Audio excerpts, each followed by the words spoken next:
کیسے پیارے پیارے ٹائٹلز دے دیتے ہیں گناہوں کو. اللہ کو سب خبر ہے. اللہ ٹائٹل سے، عنوانوں سے دھوکہ نہیں کھاتا. فار اے گڈ کاز کوئی کام کیا جا رہا ہے، گڈ کاز کا لیبل اس کے اوپر ہے، تو اللہ دیکھ لے گا کہ واقعی وہ عمل صالح ہے یا گناہ کو فار اے گڈ کاز کے نام پر پیش کیا جا رہا ہے. ہر چیز اس کے علم میں ہے. فیشن کا ٹائٹل لگایا ہوا ہے، اللہ خوب جانتا ہے کون سا فیشن مناسب ہے، اور اللہ خوب جانتا ہے کہ کس گناہ پر فیشن کا لیبل لگا دیا گیا. اللہ فرق کر لے گا. اللہ ان کی کاریگری سے دھوکہ نہیں کھاتا. انٹرٹینمنٹ کی بات ہے، اللہ خوب جانتا ہے کہ کون سی ان کی خواہشات نفس جو پوری ہو رہی ہیں، تفریح کا سامان کون کون سا عمل صالح کے اندر آتا ہے، اور کون سی انٹرٹینمنٹ جو ہے وہ ان کی گناہوں کے اندر جا پڑی ہے اور یہ سمجھ رہے ہیں کہ ہم بس انٹرٹین کرتے ہیں اپنے آپ کو. تو اللہ سب کچھ الگ الگ کر دے گا. تو آپ زیادہ حسرت نہ کیجئے ان کے اوپر، زیادہ افسوس نہ کیجئے اے نبی.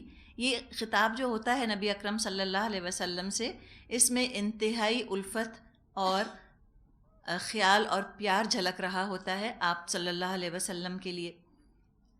اتنا آپ پریشان ہوا کرتے تھے لوگوں کے لیے. ابھی دیکھیں، ہم بھی جب تبلیغ کریں نا، اس میں یہ خیر خواہی بہت ضروری ہے. ایسے تبلیغ کریں جیسے اپنے بچوں کے لیے ہم چاہتے ہیں نا کہ یہ سیکھ جائیں. ہمیں حسرت ہوتی ہے نا، ہمارا دل دکھتا ہے نا اگر بچے عمل نہیں کرتے، ہوتا ہے نا. تو اس طرح سے کرنا دوسروں کے لیے کہ دل دکھے، اور دل دکھنے کی وجہ سے انسان چاہے کہ میں ان کو کسی طرح سے ٹھیک کر دوں. اور دکھے دل کے ساتھ جب انسان بات کہتا ہے، کوئی طریقہ ہی اور ہوتا ہے. تنہائی میں دعائیں کرتا ہے اور مجلس محفل میں خیر خواہی کرتا ہے. اور جو غصے کے ساتھ تبلیغ کرتا ہے، نہ وہ تنہائی میں دعا کرتا ہے، نہ مجلس میں خیر خواہی کرتا ہے، بلکہ بے عزتی کرتا ہے اگلے کی. آگے اللہ کی شان بیان کی جا رہی ہے، آیت نمبر 9. وَاللَّهُ الَّذِي أَرْسَلَ الرِّيَاحَ فَتُثِيرُ سَحَابًا فَسُقْنَاهُ إِلَى بَلَدٍ مَّيِّتٍ فَأَحْيَيْنَا بِهِ الْأَرْضَ بَعْدَ مَوْتِهَا كَذَلِكَ النُّشُورُ. وہ اللہ ہی تو ہے جو ہواؤں کو بھیجتا ہے، پھر وہ بادل اٹھاتی ہیں، پھر ہم اسے ایک اجاڑ علاقے کی طرف لے جاتے ہیں، اور اسی زمین کو جلا اٹھاتے ہیں جو مری پڑی تھی. مرے ہوئے انسانوں کا جی اٹھنا بھی اسی طرح ہوگا. سحاب، سحابتن کی جمع ہے، مطلب ہے بادل، کلاؤڈز. تو دوبارہ جی اٹھنا انسانوں کا کچھ بھی مشکل نہیں. موت کے بعد زندگی کے عمل کو ہم دنیا میں بھی دیکھتے رہتے ہیں. تو جب اللہ مردہ زمین کو زندہ کر سکتا ہے تو مردہ انسانوں کو اٹھا کھڑا کرنا اس کے لیے کچھ بھی مشکل نہیں. کذالک النشور، نشر کے دو معنی ہوتے ہیں، ایک تو دوبارہ زندہ ہونا اور دوسرے پھیلانا. تو اللہ دوبارہ زندہ کر دے گا، کچھ اس کے لیے مشکل نہیں. آگے فرمایا من کان یرید العزت فللہ العزت جمیعا. جو کوئی عزت چاہتا ہے اسے معلوم ہونا چاہیے کہ عزت ساری کی ساری اللہ کے لیے ہے. ابھی عزت کی خواہش جو انسان کی اپنے فطرت کے اندر موجود ہے، عزت کا تعلق بھی فطرت سے ہے. جانوروں کو تو چونکہ ان کے اندر خود شعور ہی نہیں ہے، تو جانوروں کو عزت یا بے عزتی کا کوئی احساس نہیں ہوتا. یہ تو انسان ہے جس کے اندر خود شعوری ہے، انا ہے، اور انسان کے اندر انسلٹ کا اور رسپیکٹ کا احساس ہے کہ میری عزت ہو رہی ہے یا میری بے عزتی ہو رہی ہے. اس چیز کا اس کے جذبات پر اثر ہوتا ہے. اور کوئی شخص، کوئی انسان نہیں چاہتا میری بے عزتی ہو. ہر شخص کی دلی خواہش، فطری خواہش ہے کہ اس کو عزت ملے. تو یہاں دائمی، پائیدار، پرماننٹ رسپیکٹ کی، پرماننٹ عزت کی بات کی جا رہی ہے کہ جو اللہ سے تعلق قائم کر لے اسے عزت حاصل ہو جائے گی. تم عزت چاہتے ہو، فللہ العزت جمیعا، تم للہیت پیدا کر لو، تم اللہ سے تعلق جوڑ لو، عزت مل جائے گی. اس لیے کہ سارے عزت کے خزانے تو اللہ کے پاس ہیں. لیکن جب ایمان بالآخرت اور آخرت کی عزت کی طلب کمزور پڑ جاتی ہے تو دنیا ہی میں عزت حاصل کرنا چاہتے ہیں. اب شک ہونے لگتا ہے پتہ نہیں آخرت آئے گی آخرت نہیں آئے گی. کون جو ہے وہ دنیا کی عزت قربان کرے آخرت کے لیے. اب پریشان ہو جاتے ہیں، کہتے ہیں چلو دنیا ہی میں عزت حاصل کر لو آخرت کو رہنے دو، تو للہیت بھی ختم ہو جاتی ہے. اللہ کے بتائے ہوئے طریقوں پر عمل کر کے عزت اگر نہیں ملتی معاشرے میں تو کفار کے طور طریقے اختیار کر لیتے ہیں. اللہ تعالیٰ نے روکا ہے ہم کو اس چیز سے. سورہ نساء ہے آیت 139. اللہ تعالیٰ نے فرمایا ہے الذین یتخذون الکافرین اولیاء من دون المؤمنین، اور وہ لوگ جو کافروں کو ولی بناتے ہیں مومنوں کو چھوڑ کر. کیوں کرتے ہیں یہ کام؟ ایبتغون عندہم العزہ، کیا ان کے پاس عزت چاہتے ہیں؟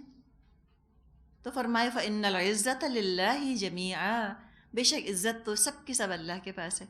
تم لاکھ اسلام سے دوری اختیار کر لو، تم لاکھ سنت پر امبیرس ہو جاؤ، شرمندہ ہو جاؤ، تم ان کا سارا کلچر اڈاپٹ کر لو، تم اسکرٹس پہن لو، تم ناچنا شروع کر دو، تم شراب پینا شروع کر دو، اگر نہیں ملنی ہوگی عزت تو نہیں ملے گی. یہ ترکی کے مسلمانوں سے زیادہ کون اس بات کو جانے گا؟ اگر اللہ کی نظر میں تم کو عزت حاصل کرنی ہے اس کا طریقہ بتایا گیا. اور ہم ترکی کے مسلمانوں تک کیوں محدود کریں؟ آج کے دور کے تو سبھی مسلمان جانتے ہیں. ہم نے سروں سے دوپٹے اتار کے پھینک دیے، منہ تو بڑی چیز ہے، جسم کھول لیے، نمازوں سے دوریاں اختیار کر لیں، مردوں نے داڑیاں کٹوا دیں، قرآن چھوڑ دیا، نماز چھوڑ دی، جماعت چھوڑ دی، سب کچھ چھوڑ دیا کہ ہم پروگریس کر جائیں. تو ترقی کیوں نصیب نہیں ہوتی مسلمانوں کو؟ ہماری تقدیر کے اندر رسوائی اور ذلت ہی ذلت ہے نا، ٹوٹلی ڈاؤن ٹراڈن ہے ہم. تو دیکھیں نا قرآن کی حقانیت. اللہ فرماتا ہے کہ تمہیں عزت چاہیے تو اللہ کے ساتھ تم تعلق جوڑو، دنیا اور آخرت دونوں کی اللہ عزت دے گا. اور اگر تم اے مسلمانوں اللہ سے تعلق کاٹ لو گے، دنیا اور آخرت دونوں میں تم رسوا اور ذلیل ہوگے. خسرت دنیا والآخرہ. تو کرنے کا کام کیا ہے؟ فرمایا الیہ یصعد الکلمۃ الطیب والعمل الصالح یرفعہ والذین یمکرون السیئات لہم عذاب شدید ومکر اولئک ھو یبور. اس کے ہاں جو چیز اوپر چڑھتی ہے وہ صرف پاکیزہ قول ہے اور عمل صالح اس کو اوپر چڑھاتا ہے. رہے وہ لوگ جو بری چال بازیاں کرتے ہیں ان کے لیے سخت عذاب ہے اور ان کا مکر، ان کی چال خود برباد ہونے والی ہے. یصعد کا ذکر کیا گیا، صاد عین دال، یصعد صاد عین دال، اس کا مطلب ہوتا ہے پہاڑ پر چڑھنا، بلندی کی طرف جانا. تو یہاں دو چیزوں کا ذکر کیا جا رہا ہے، کلمہ طیب اور عمل صالح. مراد کیا ہے؟ ایمان اور عمل صالح. ابن عباس کے مطابق اس سے مراد کلمہ ایمان ہے، جس کو ہم کلمہ طیب کہتے ہیں نا، لا الہ الا اللہ محمد الرسول اللہ. تو وہ تو ہے ہی، کلمہ تو ہے ہی سب سے زیادہ پاک کلمہ. اس کے علاوہ بھی پاک اور طیب کلمے ہیں جو انسان اپنی زبان سے ادا کرتا ہے یا دل میں جن کا ورد کرتا ہے. مثال کے طور پہ اللہ کی حمد اور تسبیح اور تلاوت، حق کی نصیحت کرنا، برائی سے روکنا، یہ سب پاک کلمے ہیں، پاکیزہ باتیں ہیں. تو پاکیزہ باتوں کی بھی اہمیت ہے. عقیدہ انسان پاک کرے گا تو پاکیزہ عقیدے سے پاکیزہ عمل پھوٹے گا. اگر پاکیزہ کلمہ ہی نہیں، اگر بنیاد ہی نہیں، بیج ہی نہیں، تو عمل پاکیزہ کیسے ہوگا؟ تو اگر پاکیزہ عمل چاہتے ہو تو پاکیزہ کلام کو پہلے اختیار کرنا ہوگا. اور کلمہ طیب میں تو پھر آپ دیکھیں تو اتنی وسیع ٹرم ہے جو استعمال کی گئی ہے، اتنی اس کے اندر تو گہرائی ہے اس اصطلاح میں. کلمہ طیب پاکیزہ بات، سلامتی کی بات، عمدہ بات، اچھی بات. اپنے کلام کو، باتوں کو پاک رکھے انسان، اور وہی اپنی زبان کی حفاظت کرے گا جس کا ذہن بھی صاف ستھرا، دھلا دھلایا، تزکیہ والا ذہن ہو. پاکیزہ سوچ ہوگی، پاکیزہ باتیں کرے گا. تو کلمہ طیب اللہ کی طرف اٹھتا ہے، صاف ستھری چیز، اللہ خود پاک ہے، اللہ کو پاک باتیں بہت اچھی لگتی ہیں۔ لیکن ایک اور کنڈیشن بھی ہے اس کے ساتھ، اور وہ ہے عمل صالح۔ یہ عمل صالح ہے جو اس کو اوپر مزید اٹھاتا ہے۔ اگر صرف اور صرف عقیدے کی حد تک انسان پاکی اختیار کرتا ہے اور عمل اس کا غیر صالح ہے، تو یہ پاکیزہ عقیدہ اس کو اتنا فائدہ نہ دے سکے گا، آخرت کے عذاب سے نجات نہیں ملے گی۔ لیکن بہرحال یہ نہیں کہا جا سکتا کہ اگر عمل نہیں ہے تو پاکیزہ کلمہ بالکل بیکار ہے، نہیں، کلمہ طیب ضرور فائدہ دے گا اپنے پڑھنے والے کو قیامت کے دن، اور وہ فائدہ یہ ہوگا کہ اگر عمل صالح نہیں تھا، نفاق نہیں تھا، لیکن بہرحال عقیدہ درست تھا، تو اپنی بدعمالیوں کے مطابق جو ہے وہ سزا بھگت کر اور پھر جنت میں داخل ہو جائیں گے۔ ہاں، اگر نفاق تھا تو پھر معاملہ مختلف ہے، پھر تو عقیدہ ہی غلط ہے نا۔ منافق کے تو عقیدے کے اندر کیڑا لگا ہوا ہوتا ہے، اس کا تو معاملہ ہی مختلف ہے۔ یہاں بے عمل مسلمانوں کی یا کمزور ایمان والے مسلمانوں کی بات کی جا رہی ہے، جنہوں نے خلوص نیت، خلوص دل کے ساتھ کلمہ تو پڑھا، باتیں اچھی اچھی کرتے ہیں، لیکن کمزوری کی وجہ سے اور قوت ارادی کی کمزوری کی وجہ سے عمل نہیں کر پاتے، تو اپنے گناہوں کی مقدار سزا بھگتیں گے، تزکیہ ان کا جہنم کی آگ کرے گی، لیکن بالآخر جہنم سے نکال لیے جائیں گے۔ حدیث میں یہ مضمون آتا ہے کہ جس نے ایک دفعہ بھی سچے دل سے کلمہ پڑھا ہوگا، بالآخر جہنم سے نکال لیا جائے گا۔ تو پتہ یہ چل رہا ہے کہ پاکیزہ کلمہ بھی انسان کو جنت تک تو پہنچا دے گا، ٹھیک ہے، لیکن دو راستے ہیں۔ ایک راستہ وہ ہے کہ جو ڈائریکٹ جنت میں چلا جاتا ہے، یہ عمل صالح والا روٹ ہے۔ جو صراط مستقیم کی سڑک پکڑ لے، وہ بغیر جہنم میں گرے سیدھا جنت میں چلا جائے گا۔ اور ایک راستہ ہے جو کہ جہنم سے ہو کے گزرتا ہے، جہنم سے ہو کر جنت میں جاتا ہے۔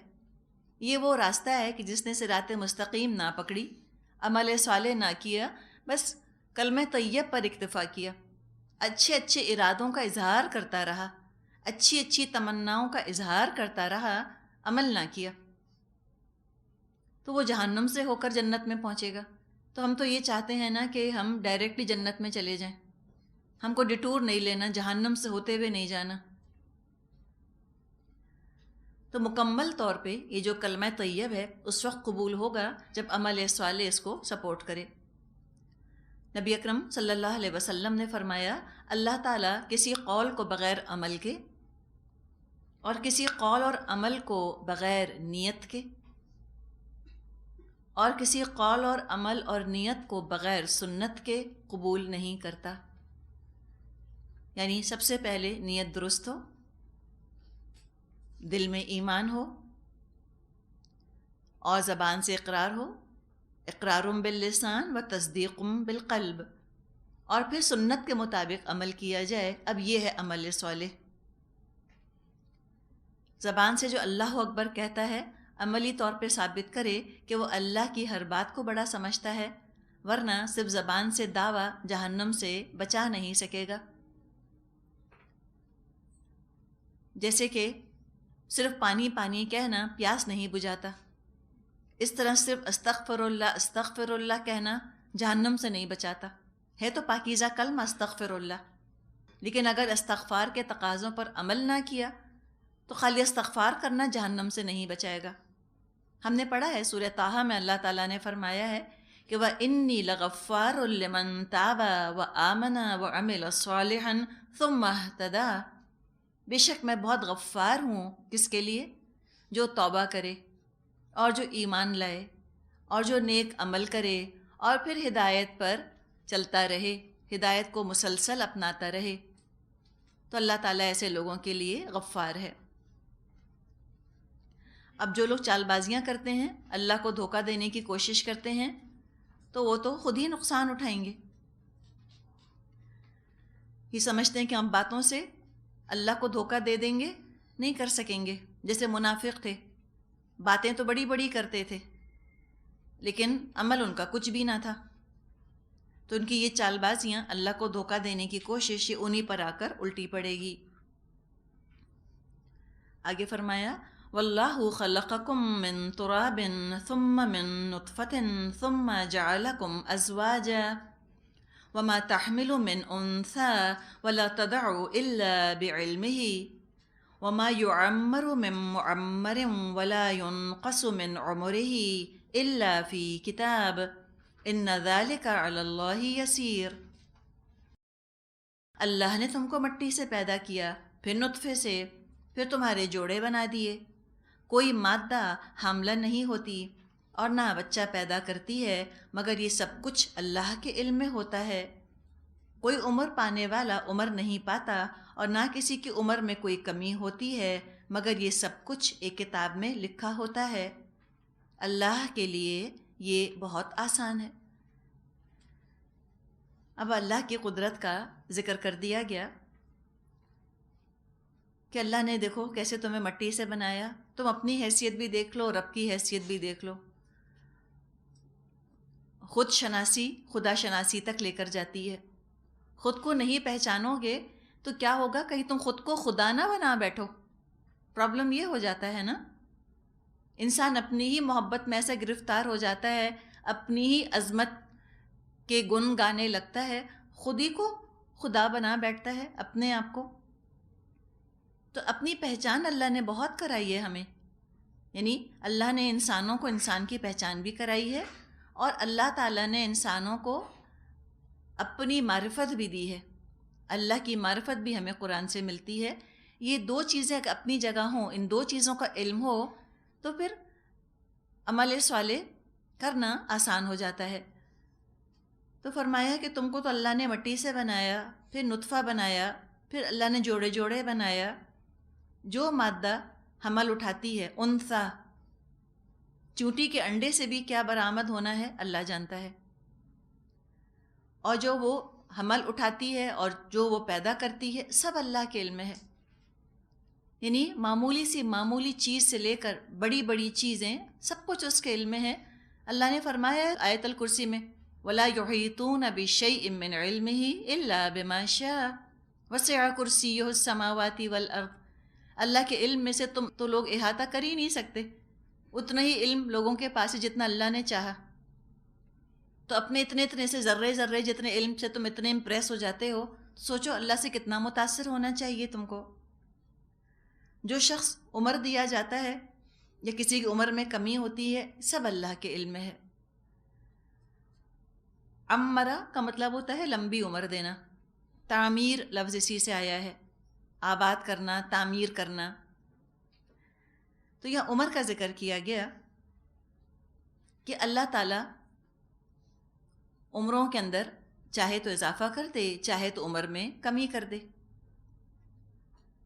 تقدیر اللہ نے لکھی ہے نا، اور تقدیر میں لکھا ہے کون کتنا جیے گا.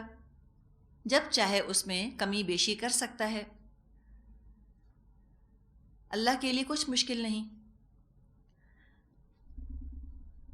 پہلے زمانے میں جیسے آج سے یوں سمجھیں کہ 100 سال پہلے کی بات ہے، ایوریج ایج جو تھی دنیا کی اوسط عمر تقریباً 60 سال کے قریب تھی.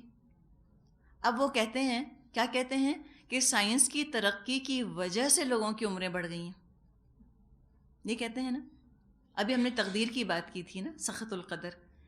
اس جملے کو دو حصوں میں ڈیوائڈ کرنے کی ضرورت ہے کہ سائنس نے ترقی کی ہے اپنی جگہ، لوگوں کی عمریں بڑھ گئی ہیں یہ الگ بات ہے. لوگوں کی عمریں جو بڑھی ہیں وہ اللہ کی تقدیر کی وجہ سے، جو اللہ نے لکھا اس وجہ سے. اور سائنس کی ترقی وہ اپنی جگہ ایک الگ چیز ہے. تو یہ کہنا کہ اگر سائنس ترقی نہ کرتی تو سب مر جاتے، یہ بات بھی غلط ہے. اللہ تعالیٰ نے فرمایا وَمَا يُعَمَّرُ مِن مُعَمَّرٍ وَلَا يُنْقَصُ مِنْ عُمُرِهِ إِلَّا فِي کتاب. کوئی عمر پانے والا عمر نہیں پاتا، نہ کسی کی عمر میں کچھ کمی ہوتی ہے مگر یہ سب ایک کتاب میں لکھا ہوتا ہے. اللہ کے لیے بالکل آسان ہے یہ. ہماری پیدائش سے پہلے اللہ نے لکھ دیا کون کتنا جیے گا. ہاں حدیث میں یہ مضمون آتا ہے کہ دعا تقدیر کے فیصلوں میں رد و بدل کروانے کا ذریعہ ہے. کوئی دعا کرے اللہ تعالیٰ دعا سنتا ہے. اللہ کے لیے تقدیر میں کمی بیشی کرنا کچھ مشکل نہیں، اللہ کی لکھی ہوئی ہے نا. جیسے ہم اپنے ہاتھ سے کوئی چیز لکھتے ہیں، ہم اس کو مٹا کر چینج کر دیتے ہیں. تو تقدیر کا بھی معاملہ یہ ہے کہ تقدیر لکھنے کے بعد نعوذ باللہ اللہ کے ہاتھ بند تو نہیں گئے کہ اللہ کہے اچھا اب تو لکھ دیا میں نے، اب تو نہیں مٹ سکتا. یہ تھوڑی ہوتا ہے، جب چاہے اللہ اضافہ کر دے، کمی کر دے. تو آج جو ہم یہ بات کہتے ہیں کہ ایوریج ایج بڑھ گئی ہے، اس لیے بڑھ گئی ہے اوسط عمر لوگوں کی دنیا کی کہ اللہ کو یہی منظور تھا، اللہ ہی نے عمریں بڑھا دی ہیں. سب اللہ کے فیصلے ہیں. بخاری اور مسلم میں نبی اکرم صلی اللہ علیہ وسلم کا ارشاد ہے کہ جو شخص چاہتا ہے کہ اس کے رزق میں وسعت اور عمر میں زیادتی ہو، اس کو چاہیے رشتہ داروں سے اچھا سلوک کرے. تو احادیث ملتی ہے ہمیں جس سے پتہ چلتا ہے کہ کچھ اعمال ایسے ہیں کہ جن کو اگر کیا جائے تو عمر میں اضافہ ہو جاتا ہے. ابھی عمر بڑھنے سے کیا مطلب، عمر میں اضافہ، اس میں بھی چند ہمیں اقوال ملتے ہیں.